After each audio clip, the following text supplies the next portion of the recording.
for this pass, and some noise effect will be created by the smoke generators as well.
From the Italian Air Force, the Boeing KC767A.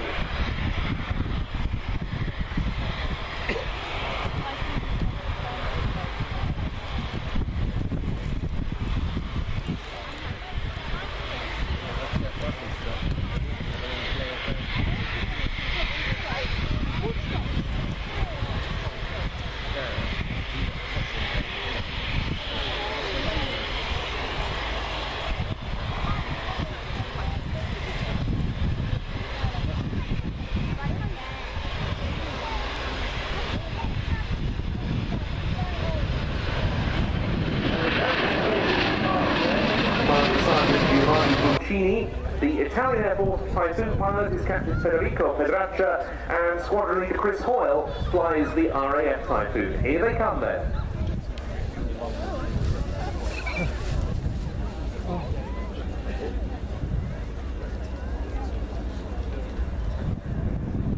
A very impressive machine, the KC767. Two major customers for the type, Japan and Italy. We saw examples from both here last year. The aircraft can carry 161,000 pounds of fuel and force. The KC767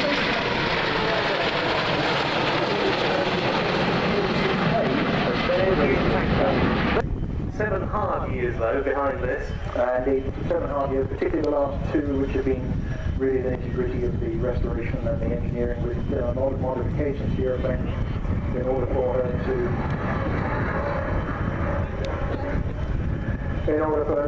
to be presented at shows like this and others, and we've done quite a bit of upgrading of avionics and also systems as well.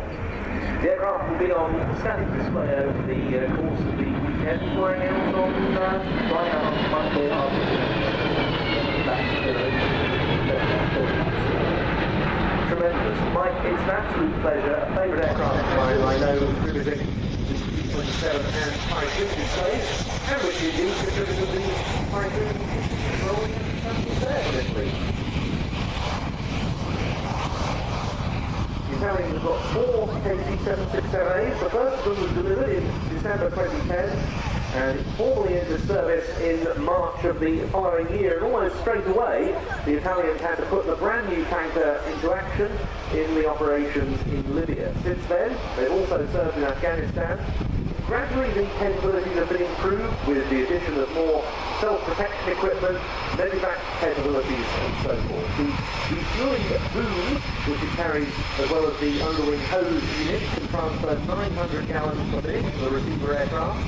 Centralized hose and drum units, which can also be fitted, 600 gallons per minute, and the wingtip pod provides a local filling station. And the operating KC7 certainly very near to its successor, the Voyager. Coming in for a low approach, the 216 Squadron, Lockheed Tristar.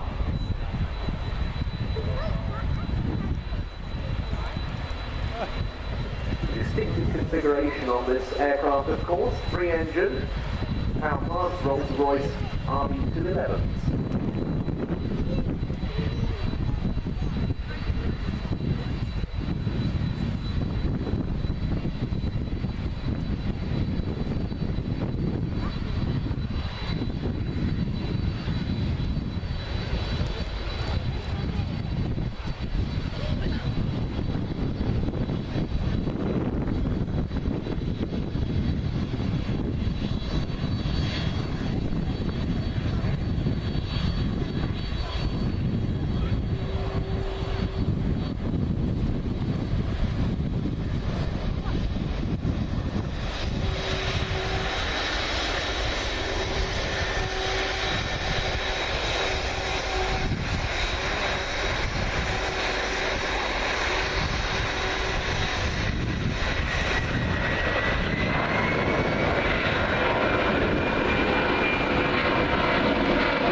Alpha, as they're known, flybys.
Survival pack as well. So you need to know how to use that, and that's the currency you have to renew every year. So start on Friday, we went out into the North Sea.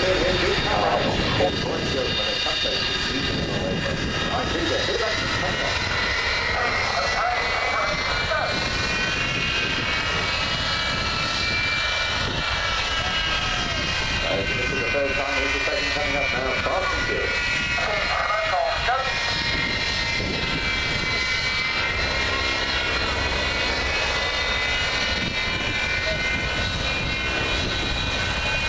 Also in the other aircraft we've done, Sellafield himself, who has close friends, who was at the outdoor life. So two skydivers, done over 300 skydivers. So that's the effect. She just loves all the two forces. She doesn't care whether it's positive or negative. If you think you won't sell this, Aero Supermatics, the operating company behind the Rising Windwalkers, they do advertise for new recruits from time to time, so watch out, could be you in a few years. Coming in for an opposition pass down, the first pair, and they'll be followed by the other two.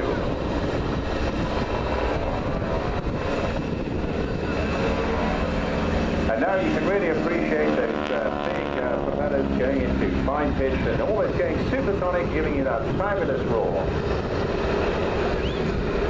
Now it's all mixed mayhem going on in the sky as they do their uppity up bumps and their bumpty down down away.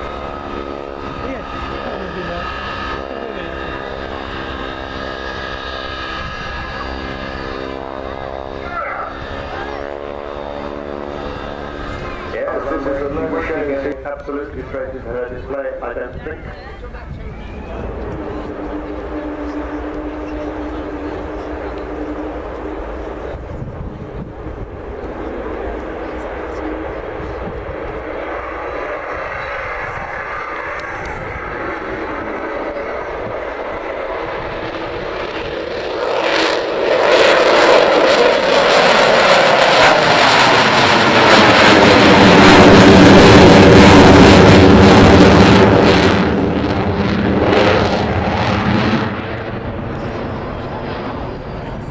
There you are, and your grandchildren.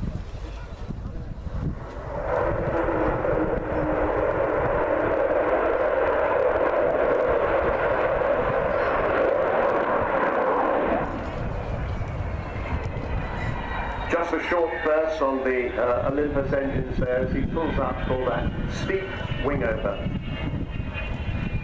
So, as I was saying, this was the first B2 version of the Vulcan into RAF service in 1960.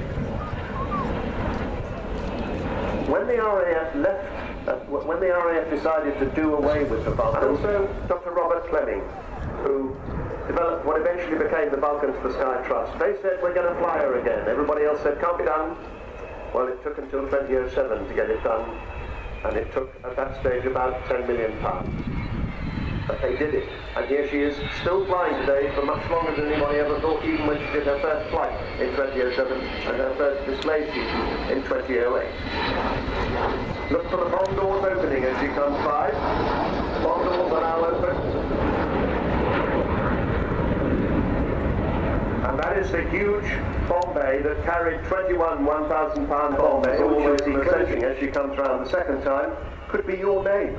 There are sponsors' names inside that bomb bay, and if you go down to the Vulcan village after she lands, that's way off to our right, more like that known, you could actually have your name in that bomb bay. You've got very good binoculars, but you're putting your name down.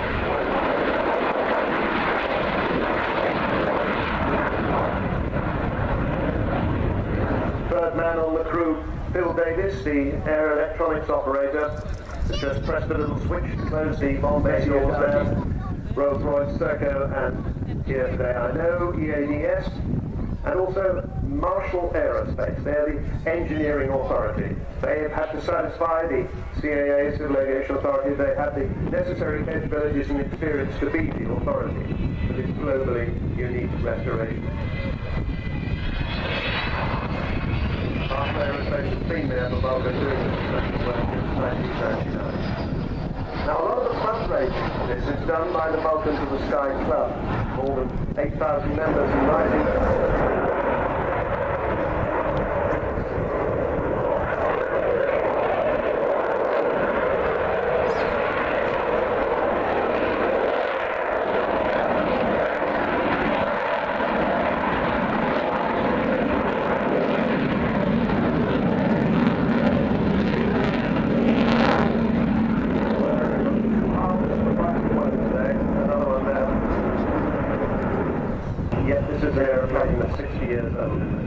Quite extraordinary.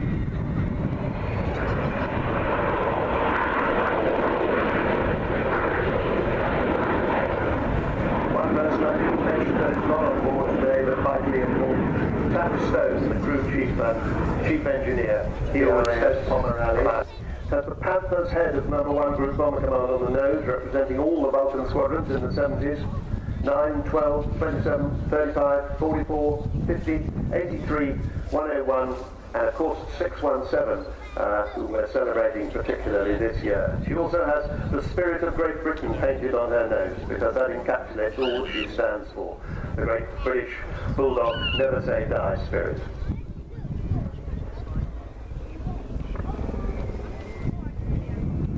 They've cleaned her up for a slow fly past, cleaned her up, they've got the undercarriage up, and just gently accelerating away.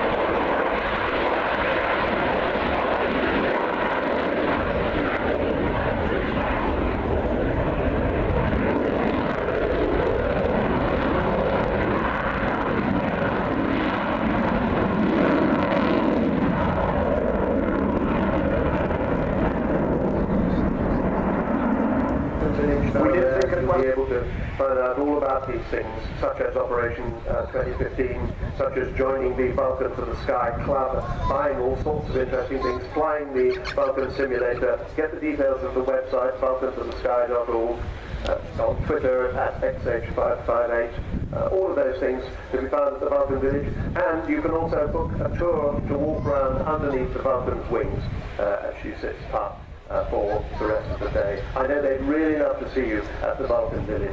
It's very important to us. Now, on a shorter runway, they would have to use a braking parachute. That's the enormous thing. Don't have to on this runway, and I'd say, because I like seeing it, but it costs a couple of grand every time they use it. So they don't use it, they don't have to. But I noticed that Kev Brumans is keeping the nose, the beast, well up in the sky, so that presenting that large delta wing to the oncoming airflow, and thus slowing the aircraft down very efficiently. And you can see those big air brakes sticking out the top and bottom of the wing there. It's got 16 of her 18 wheels on the ground, rolling on the runway. And we'll see how long he can manage to keep that nose high. Nose wheel just coming. Oh, yes. Still keeping it off, he's still keeping it off. And there, 18 wheels down. Vulcan has landed. Please do give her a visit when she's parked back at the right-hand end alongside the Vulcan Village. This morning she was parked alongside the Lancaster, another aeroplane designed by the British Boeing Chapter. I mean, I don't want man to design two such different aeroplanes. Just very quickly, may I? Thank you, Ben. If you've got your mobile out and you want to contribute, please text Bulk 133, BULC 133 to the number 70070. So you write Bulk 133-70070. That will cost you £3. You have to have provisional version of those bills. All that is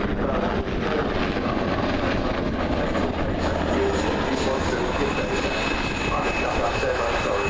No problem, Sean, always a pleasure to see you. Here comes.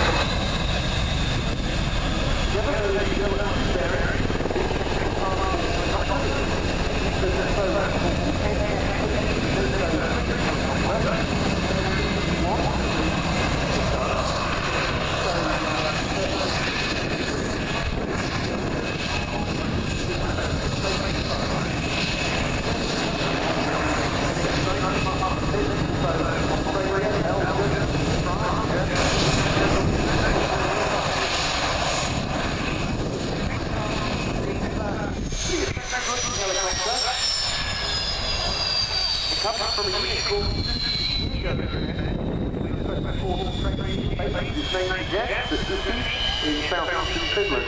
All of the helicopters now come under army control. Currently they've got 15 of their 20 F16s into service.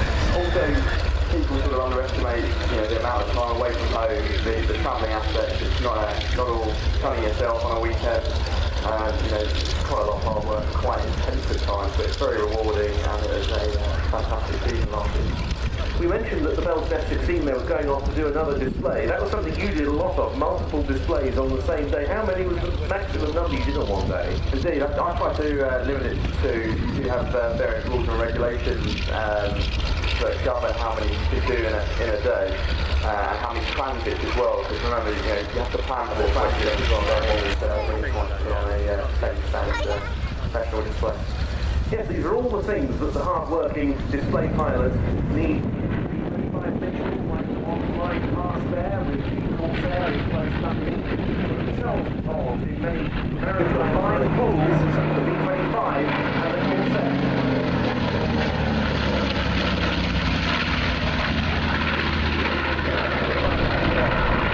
Hornet. Militarily, the success was limited, but it was a huge morale boost to the US just months after the attack on Pearl Harbor.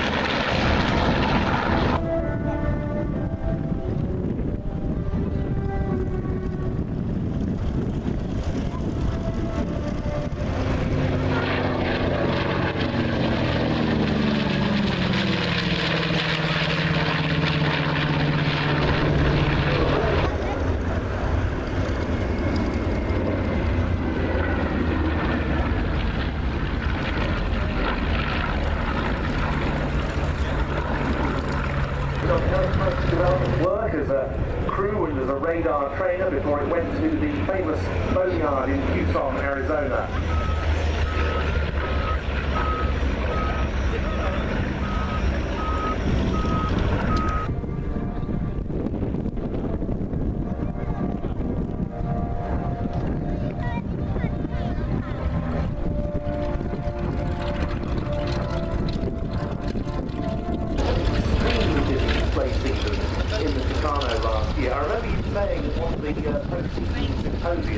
That he really couldn't have been any more busy for you. He really couldn't have done much more. What are some of the pressures involved in that? Yeah, we had a really busy year last year, doing around 70 displays, both in the UK and abroad. Some of the pressures, there you go, fatigue is a major player, but then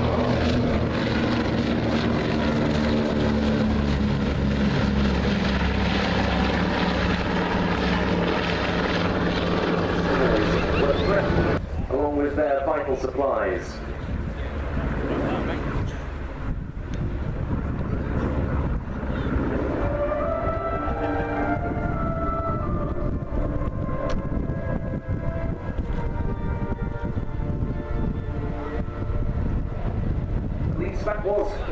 of the Catalina came along, and they made a huge contribution in the Battle of the Atlantic, just as they were already doing and would continue to do in the Pacific.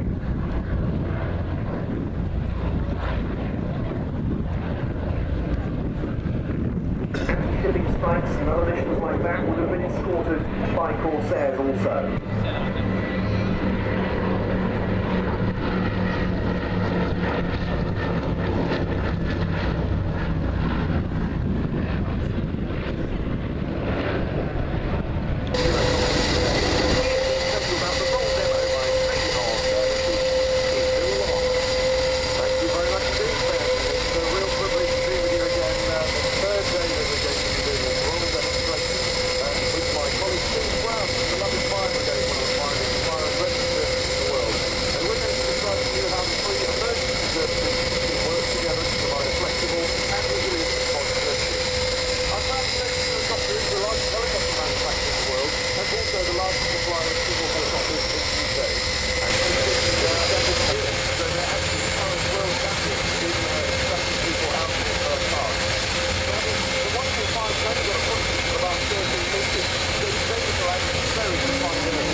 Very effortless indeed. We've seen the Airbus military chief test pilot Ed Strongman display this aircraft at quite a few of the major international aerospace exhibitions and major shows, including this one. He says the aircraft is great fun to fly. It certainly looks like it.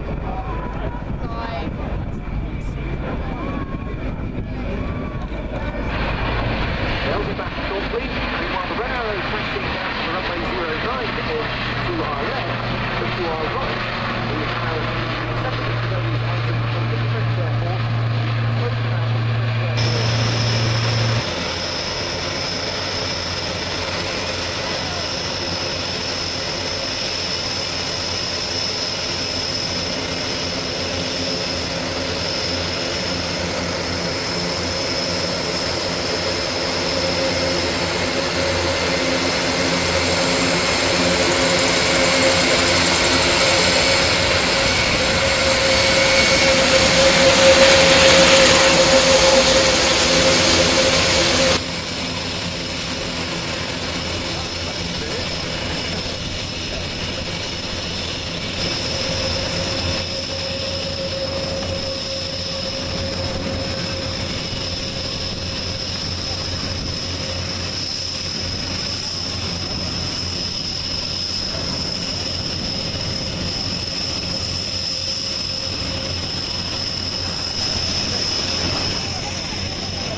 Here comes the Battle of Britain Memorial Flying Lancaster and the number 617 Squadron Tornado. The Dambusters salute you.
An aircraft type that we've seen before at the Air Tattoo on several occasions, most recently last year with the Breitling jet team, but an Air Force that we certainly haven't. In fact, 2013 is the first time that this air arm has contributed to the Air Tattoo.